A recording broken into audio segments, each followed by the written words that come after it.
Neil, I'm usually dreading these Liverpool previews. I have to sit here and listen to you speak about how fantastic your football club is. You're going to go win this trophy or that trophy. Everything's well. I'm sat here miserable and jealous. But I don't know. Today, I'm looking forward to it a little bit. You got a little bit of turmoil at Anfield, so I'm looking forward to get your thoughts on it. I'm going to give you a very blank canvas to paint the picture of Liverpool. What's going on? There's a complete lack of resilience in the performances. So Wednesday night's a really good example, and actually it felt a little better for a period. There's a mad concession of a penalty from the captain, which is very unlike him. And you think, oh God, this could spiral again, because that's what you've been seeing for an extended period of time. But it doesn't. Actually, Liverpool played quite well. First half against PSV Eindhoven, pushed them back. And Liverpool go 1-1. They deserve to go 1-1. And they possibly deserve to go 2-1 before the break. So Liverpool there, you're able to think, well, we've overcome that bit of adversity that we brought on ourselves, by the way, early. And then Liverpool come out second half, and they're so lethargic. It's absolutely chalk and cheese between the two halves. But then also, Liverpool then concede, and it's the end of the matter. And that's been the case, for a fair few weeks now. Liverpool concede first, and they have a torrid 20 minutes after they concede, often look like conceding again or do concede again. And then from there, because a fair few of these goals have actually been quite early, sometimes they would find their way back and they begin to play some decent stuff, but the die is cast and Liverpool don't get out of that. So Liverpool last drew a game that mattered. On the 19th of February. That's the last time they drew a game that mattered. It's the 19th of February. This season, Liverpool have either won every game or lost every game, both in the league and in Europe. And there's only one game in the whole season where Liverpool have conceded first and gone on to win the game. And that's against Frankfurt in Europe, where Liverpool went 1-0 down to Frankfurt, got it back to 1-1 quite quickly, and then went on and won the game 5-1. Apart from that, Liverpool, the whole season pattern is, even when Liverpool were throwing leads away, the point was that they had the leads, threw them away, and then were able to come out the other side. The entire season pattern is Liverpool score first, they win. Liverpool concede first, they lose. That's it. That is the story of the entire campaign. And there's other factors that I think have baked into that. I think that a couple of those defeats are the last kick of the game against Crystal Palace and against Chelsea. So they don't quite feel the same way. But in both of those matches, Liverpool concede a really rather daft or soft goal and then have really poor periods immediately thereafter. That happens in those matches. So there's these recurring themes that come over and over again. So I think within that as well, the manager's not been left with that many moves, which I think is a bit of a shock to people outside Liverpool because they can see the money that Liverpool spent over the course of the summer. But a number of players left. Not for as much money, but a number of players, in Trent Alexander-Arnold's case, literally for free, a number of players left over the course of the summer. And so Liverpool are actually, I would argue, down 2 starters or 2 first-team squad members. And now in practice, because of the loss of Leone to a season-long injury, the 3 starters down. And a couple of the players last season who the manager he had no interest in starting, are still here. So, the manager was really reluctant last season to start Endo and Chiesa. They're both still first-team squad members, but he's not started either of them in a meaningful game, i.e. a game that's a league game or a Champions League game in the whole time he's been here, if we cut off the period after Liverpool confirmed that they won the league at the end of last season. So those players are still here, but the manager, as I say, he will use them from the bench, but he will not use them from the start. And then this season as well, he's been increasingly reluctant to use Joe Gomez. Joe is playing well for him last season when he gets in. But then gets one injury and then comes back for the FA Cup game against Plymouth. And after about 15 minutes, is sat down on the pitch looking really upset. And that was his season over. And the manager has not started Joe Gomez in a game that matters this season since. So it's a bit of a funny situation where Liverpool, as I say, everyone can see the investment, but they've also left gaps in the squad. And I think part of why they left gaps in the squad, by the way, is because they plan to do further investment. This, to me, looks like Liverpool are mirroring the transfer business that they do 2017 to 2018, where in 3 windows, Liverpool effectively add 9 to 10 first-team players. And then from there, Liverpool will often, sometimes you'll see Liverpool supporters bemoaning the lack of transfer business. And I think that their plan has been to do that. But in the meantime, therefore, Liverpool have come into this season and they're an attacker light. They've been an attacker light, but also Isak has just not been fit. Yeah. So Liverpool last season had started the season with 5 first-team attackers. This season now they've only really in practice had 3. And those three have been Gakpo, Ekitike and Salah. Ekitike is a new player to the league, has arguably been 7 out of 10 enough. But Gakpo and Salah really haven't quite been as good. Salah's looked better in the last 3 or 4 weeks, but Gakpo's looked worse. And there's no Jota for obvious reasons, but there's no Diaz and there's no Nunez. As I say, Isak came on Wednesday, and he ran around like a whirling dervish for 15 minutes and then he had his hands on his knees. The lack of pre-season is absolutely, it's done him in. It's interesting that Wissa at Newcastle hasn't kicked the ball for them yet. Another one who went on strike, didn't have a pre-season. And you just think that pre-seasons are so important to these players. So the manager's in a bit of a funny position. He's had his injury crisis at right back, so he's had to pull Szoboszlai out of right back, which means he's been operating without him in midfield from time to time, or Curtis Jones at right back, so he's not had that rotation either. So it's just ended up being a little bit of a perfect storm on the one hand, but what you can't forgive is that lack of resilience. What you can't forgive is watching players give up. What you can't forgive is repeated similar individual errors, especially from defenders and especially from Ibu Konate. You can't, there's having sympathy for where you've ended up on the one hand, but there's also, yes, lads, but a lot of this still, regardless, does need to be better. Now, the other obvious spectre I've already mentioned, and once in amongst all of this, is what goes on with Jota, the disruption it has to Liverpool's pre-season, but the fact that it is an ongoing thing that exists for this squad to deal with. And I think that there's a fair bit of sympathy for that amongst Liverpool supporters. I've certainly got a ton of sympathy for it as well. But it is difficult to remember that when you are simultaneously watching your football team lose 9 out of 12. Yeah. Everyone can understand that it is hard and that it is harder and that it's an unbelievable drain. But you still, as supporters, you still live the football matches. As players, they're still living the football matches.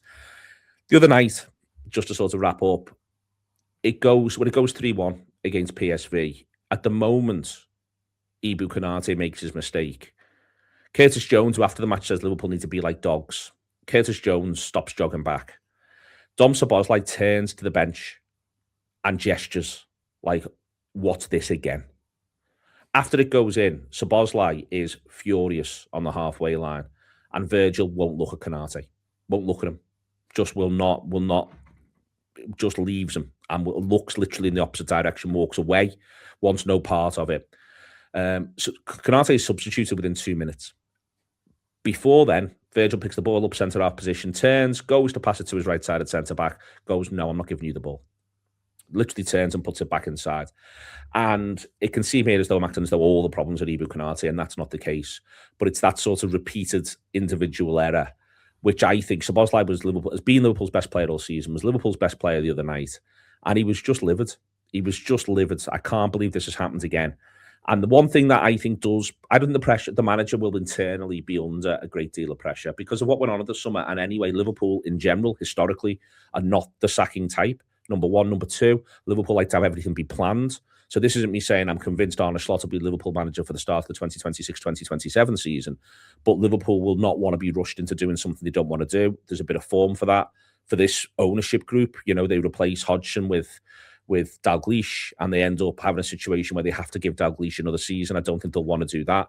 They arguably kept hold of Hodgson for too long. They arguably keep hold of Rodgers for too long, but in hindsight, it looks like they're waiting for Klopp. I don't think the manager is under internal pressure, but what I do think is now a live possibility for the manager and a live difficulty for the manager is if you've got your better first-team squad members effectively going, what the fuck are we doing? You've got a problem. Yeah. And so I think it's a big team selection for the manager at the weekend. And then whatever it is he does, he's a very rational man, and I think he's trying to keep it calm. And I think he wants to try to show calm and rationality. But I think whatever it is he does, if he decides to go against the rational aspect and do something a bit different, if it doesn't work, then he's at the point where his general sense of authority could be eroded. Or if he sticks with it again and there's another mistake, and especially a similar type of mistake, because it's worth saying Liverpool concede 2 goals. The first 2 of the first 3 goals they concede to PSV. One centre-half's responsible for one, for punching the ball away. The other centre-half's responsible for the other. Directly, you can just literally point at them. It doesn't need complex analysis. And I think you end up in a situation here where the manager's authority in amongst those players, if he sticks with footballers, it's fine to stick with Van Dijk. I don't think anyone for the 1 second is saying don't do that. But if he sticks with footballers and they keep making the same mistakes, then this could get even more unpleasant than it is now. Yeah. Speaking of the manager, Neil, in terms of lack of internal pressure on him, what about yourself as a fan? Are you happy with Arne Slot? And what's the tipping point for you? At what point do you start to question him, or are you some distance away from that? Yeah, I'm not happy with Arne Slot, but I'm still some distance away from the idea of moving him on. And there's a ton of reasons why. One is just literally, I'm always very much of the, well, who would you get position. And also, as I say, if you're asking me whether or not I'm questioning him, I would very much like to see Liverpool do everything they can to move forward with him. But that doesn't necessarily mean, again, he has to be Liverpool manager for the start of next season.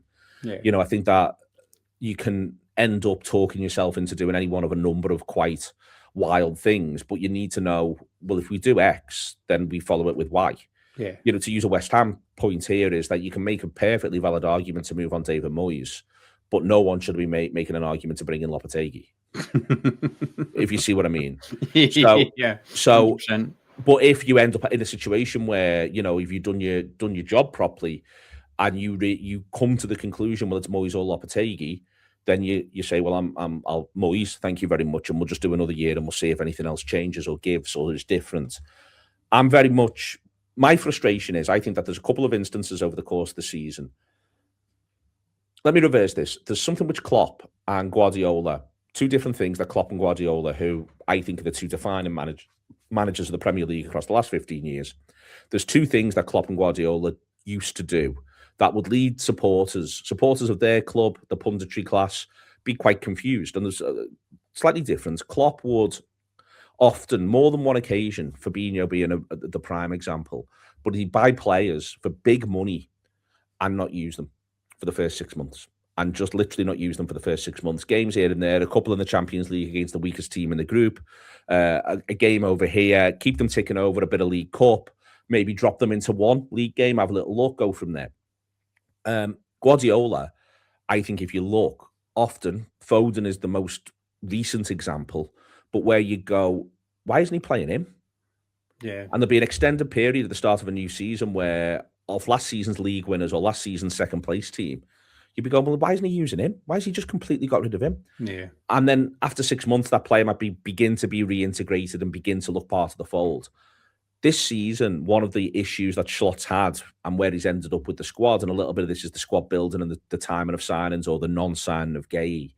Liverpool, I think Slot has been prioritising the medium-term fitness of a couple of players who didn't get the pre-season that they needed, and that's cost Liverpool results. But Slot's attitude, I think, has been, but I need to get these players ready. Yeah. Because we're going to need them. Whereas genuinely what we actually need and needed and could do with is more 3-pointers on the board. So McAllister's an early example of this over the course of the season. He keeps picking McAllister. And McAllister, in games that Liverpool are winning, not just games that Liverpool lose, McAllister is a shadow of the player he's been in previous seasons, when he's been, and especially in the first sort of 10 games or so. And McAllister, if you look at his last 4 years, he's played for two of the most intense managers in world football in De Zerbi and Klopp. He's had the intensity of two massive international tournament wins with Leo Messi for his country. He's been part of a Liverpool team that breaks 80 points under Klopp and has now been part of, and the most important midfielder, especially in the second half of the season, of a Liverpool team that wins the league. That's a hell of a lot of burden across 4 years on one footballer. And supposedly there's been some sort of injury or surgery over the summer, and he comes back off the back of the summer, barely has a pre-season, and he looks a wreck. Well, that's perfectly reasonable. But Slot was determined to get him ready. And there's two games either side of the international break in October where he picks them against Chelsea and against Manchester United, and Liverpool lose both games. Yeah. And McAllister is involved in the build-up of things going wrong for Liverpool in both of those matches. He's not in his own penalty area. He's not heading it in for an own goal. But in both instances, against Chelsea, he is, I would argue, genuinely, and I mean this, we say football's fine margin. So when I mean this, I'm saying this is a big distance. He's about a second and a half too late to Moises Caicedo. Yeah. And so it's finished, it's gone, it's over. But he's determined to get there. The better thing he can do is decide, I can't get there, and he sits. But he still wants to be Alexis McAllister, and the Alexis McAllister last season. And then the against Manchester United, when, again, he doesn't look fit, Van Dijk charges through into midfield to try and win a ball that should be McAllister's, elbows McAllister in the back of the head in doing so. The game should stop for a head injury, but it is Liverpool player on Liverpool player. The referee lets it go. But Van Dijk's doing that because he thinks he's not fit. He thinks he's not going to win this ball. Van Dijk goes to win the ball past his centre midfielder because he thinks his centre midfielder's not going to win the ball. And guess what? He's probably right. For the rest of the game against Manchester United until they got substituted, McAllister was like a hologram. And you can't be that in a Liverpool versus Manchester United game. And there's other examples of this all over the pitch where, Isak's another example of that, where Slot is trying to get pre-seasons into footballers during the season. And there's something else to point out here is that if other sides have had good pre-seasons, when you're playing them in September and when you're playing them in October, in a ton of ways, especially if they haven't got Europe, that's when they're at their fittest and their freshest and they're most aggressive because the miles on the clock of the Premier League haven't hit yet. So Liverpool were then finding themselves playing these games and just getting absolutely battered.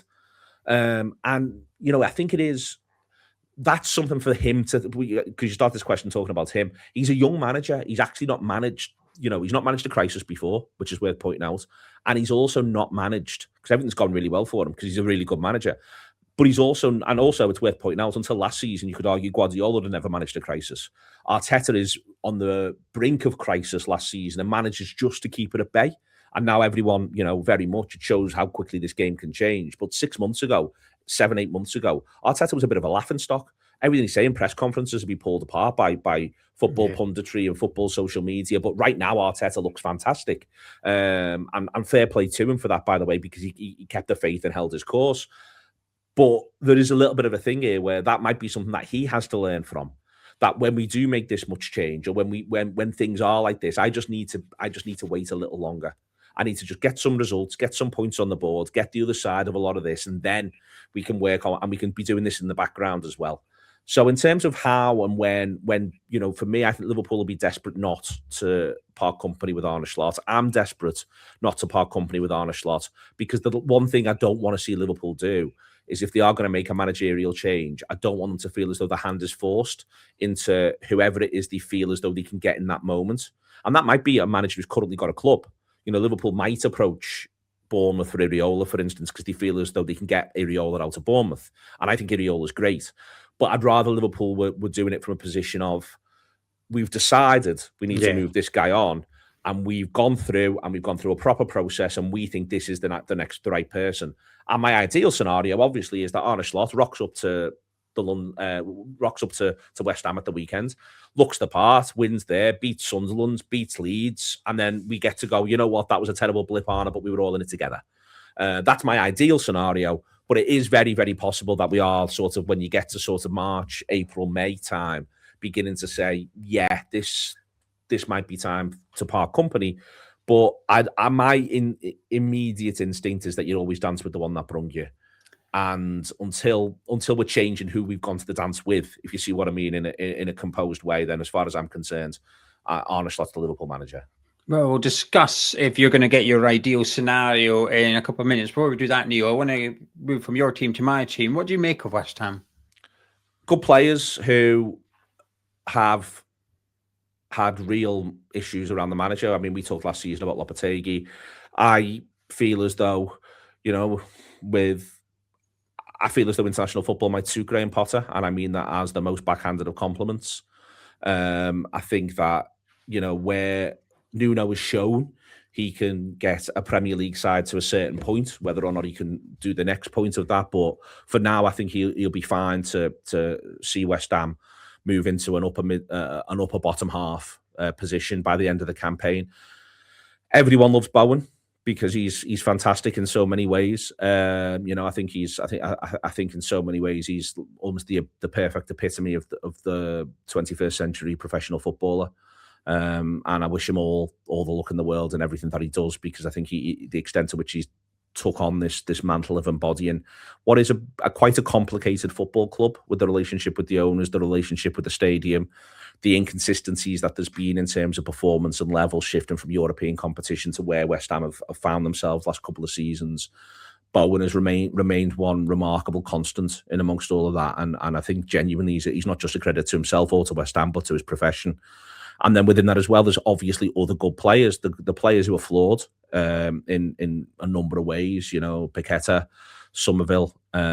These are good footballers. Souček has been a really good pro for West Ham, but obviously now he's of a certain age and is best used maybe more from the bench.